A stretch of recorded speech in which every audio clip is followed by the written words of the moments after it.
বর্তমানে নতুন প্লেয়ারদের কাছে ফ্রি ফায়ার শুধু একটা গেম মাত্র, কিন্তু সেখানে যদি 5 থেকে 6 বছর আগের কথা বলা হয় তবে ফ্রি ফায়ার গেমটা ছিল লাখো প্লেয়ারের ইমোশন। সেই ইমোশনকে আপডেটের নাম করে দিনে দিনে ফ্রি ফায়ার থেকে রিমুভ করে দেওয়া হচ্ছে, যে আপডেটের কারণে গেমটাকে বহু পুরাতন প্লেয়ার ছেড়ে দিতে বাধ্য হচ্ছে। গেম থেকে চলে যাচ্ছে সকল ইমোশন। আদৌ কি সম্ভব সেই পুরাতন দিনের ইমোশনকে ফেরত আনা? জানি না আদৌ সম্ভব কিনা। আজকে আমি আপনাদের মধ্যে যে 10টি জিনিস দেখাতে চলেছি যা ফ্রি ফায়ার থেকে রিমুভ হয়ে গেছে, যার মধ্যে জড়িয়ে ছিল লাখো প্লেয়ারদের ইমোশন। তো চলুন শুরু করা যাক আজকের ভিডিও। নাম্বার 10, বারমুডা ম্যাপের রিভার সাইড।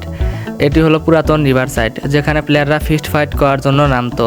এটি কিন্তু এমন একটি জায়গা যেখানে ফ্যাক্টরির মতো ফিস্ট ফাইট করা হতো এবং প্লেয়াররা বাউন্ডারি টোকেন নিয়ে আসতো, যা পরবর্তীতে গান পেয়ে ফাইট করতো তারা। এটি কিন্তু পুরাতন প্লেয়ারদের একটা ইমোশন হয়ে রয়েছে, কারণ এই জায়গায় কিন্তু তারা ফ্যাক্টরির মতো ফিস্ট ফাইট করে থাকতো। এই জায়গা কিন্তু পরিবর্তন করে দেওয়া হয়েছে। বর্তমানে রিভার সাইড দেখতে কিছুটা এরকম, যা সম্পূর্ণ চেঞ্জ করে দেওয়া হয়েছে, যার পুরো চিত্র একদম বদলে গেছে। নাম্বার 9 রয়েছে সিংহাসনের এই চেয়ার। এই চেয়ারটা কিন্তু বর্তমানে প্লেয়ারদের একদম অচেনা, কিন্তু অনেকেই বলতে পারো এই চেয়ারটা তোমরা কোথাও দেখেছো, কারণ এটা হলো সেই থ্রোন ইমোটের চেয়ার, যা থ্রোন ইমোট দিলে আমরা দেখতে পাই। কিন্তু 5 থেকে 6 বছর আগে গেমের মধ্যে কিন্তু এই চেয়ারটা অ্যাড করে দেওয়া হয়েছিল প্রত্যেকটা ম্যাচে। এই চেয়ার কিন্তু অনেক গ্লিচ করার কারণে রিমুভ করে দেওয়া হয়েছে, অর্থাৎ গাঞ্জা বা ইনহেলার যেটা আমরা বলি সেটা দিয়ে কিন্তু এটা অনেক গ্লিচ করা হতো, যার কারণে গেম থেকে এটা রিমুভ করে দেওয়া হয়েছে। এই চেয়ারের সঙ্গে কিন্তু জড়িয়ে আছে বহু পুরাতন প্লেয়ারের ইমোশন, স্মৃতি জড়িয়ে আছে এই চেয়ারের সঙ্গে, যা গেম থেকে রিমুভ হয়ে যাওয়ার সাথে সাথে কিন্তু স্মৃতিগুলোও রিমুভ হয়ে চলে যায়। নাম্বার 8 রয়েছে ফ্রি ফায়ারের একটি পুরাতন মুড। আজ থেকে প্রায় 6 বছর আগে যারা গেম খেলতো তারা এই মুডের কথা ভুলতে পারবে না, কারণ আজ থেকে 6 বছর আগে গেমের মধ্যে এই মুডটি অ্যাড করে দেওয়া হয়েছিল যখন হ্যালোইন নিয়ে ফ্রি ফায়ার বারমুডা ম্যাপটা ডিজাইন করেছিল। বেসিক্যালি এই ম্যাপের মধ্যে যখন প্লেয়াররা একটা প্লেয়ার আরেকটা প্লেয়ারকে কিল করতো তখন একটা করে পাম্পকিন অথবা কুমড়ো মাথার মধ্যে অ্যাড হয়ে যেত। তাছাড়া ম্যাপের এখানে ওখানে এই কুমড়াগুলো পড়ে থাকতো এবং আমরা সেই কুমড়ার কাছে গেলে সেই কুমড়াগুলো মাথার মধ্যে অ্যাড হয়ে যেত। এই মুডটা কিন্তু ফ্রি ফায়ার হ্যালোইন নিয়ে যখন কোলাপ করে তখন কিন্তু এই মুডটা এনেছিল, যা পুরাতন প্লেয়ারদের একটা ইমোশন, কারণ এই মুডটা যখন এসেছিল তখন পুরাতন প্লেয়ারটা এই মুডটাই খেলতো র্যাঙ্ক ম্যাচের কথা ভুলে গিয়ে। Number 7, danger zone.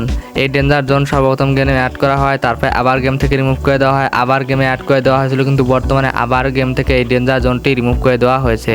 এই ডেঞ্জার জোন যেখানে যে এরিয়ায় পড়তো সেই এরিয়ায় সম্পূর্ণ এলাকায় কিন্তু বিস্ফোরক পড়তো আকাশ থেকে। যে বিস্ফোরকের মধ্যে যে প্লেয়ার আসতো তাকে কিন্তু এলিমিনেট করা দেওয়া হতো।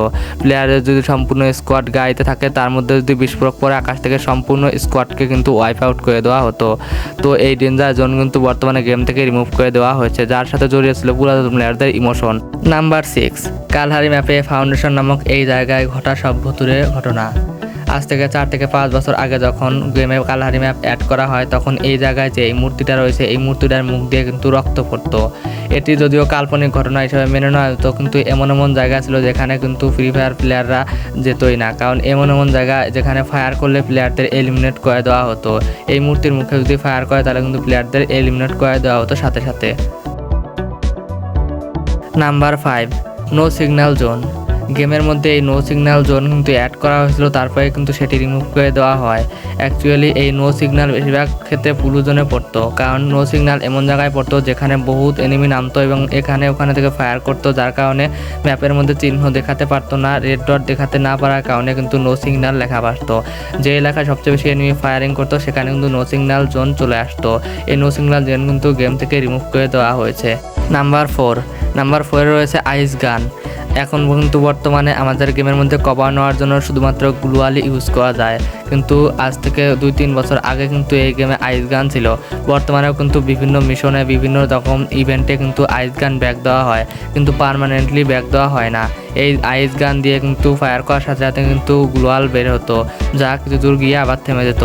এই আইস গান কিন্তু পিস্তল সেকশনে থাকতো, যার ফলে প্লেয়ারদের কিন্তু কোনো অসুবিধাই হতো না, কিন্তু জানি না কী কারণে এই গেম থেকে আইস গানটি রিমুভ করে দেওয়া হয়েছে।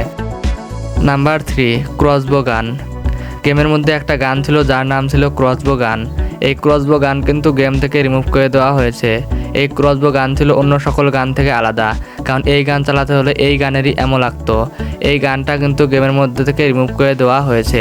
Number 2, incubator event. বর্তমানে কিন্তু গেমের মধ্যে প্রত্যেকটা দিন নানান রকম ইভেন্ট এসে থাকে, কিন্তু এই ইনকিউবেটর ইভেন্ট ছিল এমন একটা ইভেন্ট যেখানে কিন্তু অনেকগুলো বান্ডিল বা গান স্কিন থাকতো এবং সেটি কিন্তু বের করার জন্য 1 স্পিন 60 ডায়মন্ড এবং 5 স্পিন 240 ডায়মন্ডে করতে হতো।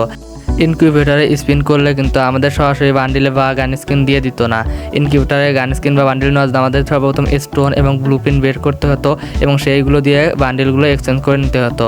এক একটা বান্ডিলের প্রাইস ছিল এক এক রকম, থেকে প্রায় 1.5 বছর কি 2 বছর আগে এই ইনকিউবেটর গেম থেকে রিমুভ করে দেওয়া হয়। ওকে, তো নাম্বার 1 রয়েছে ফ্রি ফায়ারের এক ধরনের টেলিপোর্ট সিস্টেম। এই টেলিপোর্ট সিস্টেম কিন্তু বর্তমানে গেম থেকে রিমুভ করে দেওয়া হয়েছে। এই টেলিপোর্ট সিস্টেমের মাধ্যমে কিন্তু 1 সেকেন্ডেরও কম সময়ে এক জায়গা থেকে অন্য জায়গায় টেলিপোর্ট করা যেত। এই টেলিপোর্ট সিস্টেমে এক একটা ফিচার ছিল এক এক রকম। এই টেলিপোর্ট সিস্টেমে কিন্তু আকাশ থেকে ল্যান্ডিংয়েরও একটা ফিচার ছিল। তারপরেও কিন্তু এই টেলিপোর্ট সিস্টেম গেম থেকে রিমুভ করে দেওয়া হয়, কারণ এটি গেমের ডিসব্যালেন্স সৃষ্টি করছিল। কারণ গেমে যখন একটা এনিমিকে ফুল ড্যামেজ দেওয়া হয়, সেটি কিন্তু এই টেলিপোর্ট হয়ে অন্য জায়গায় চলে যেত, যার কারণে এনিমিকে খুঁজেই পাওয়া যেত না, যার কারণে গেম থেকে এটি কিন্তু রিমুভ করে দেওয়া হয়েছে। ওকে, তো গাইস, এটি ছিল ফ্রি ফায়ার থেকে রিমুভ হয়ে দেওয়া সেরা 10টি জিনিস পার্ট 2। এই পার্ট 2 ভিডিও যদি তোমাদের ভালো লাগে অবশ্যই কিন্তু তোমরা পার্ট 1 দেখে নিতে পারো। পার্ট 1 দেখার জন্য তোমাদের আমন্ত্রণ রইল। আর ভিডিওটি ভালো লাগলে লাইক কমেন্ট শেয়ার করে পাশে থাকুন। সম্পূর্ণ ভিডিও দেখার জন্য ধন্যবাদ।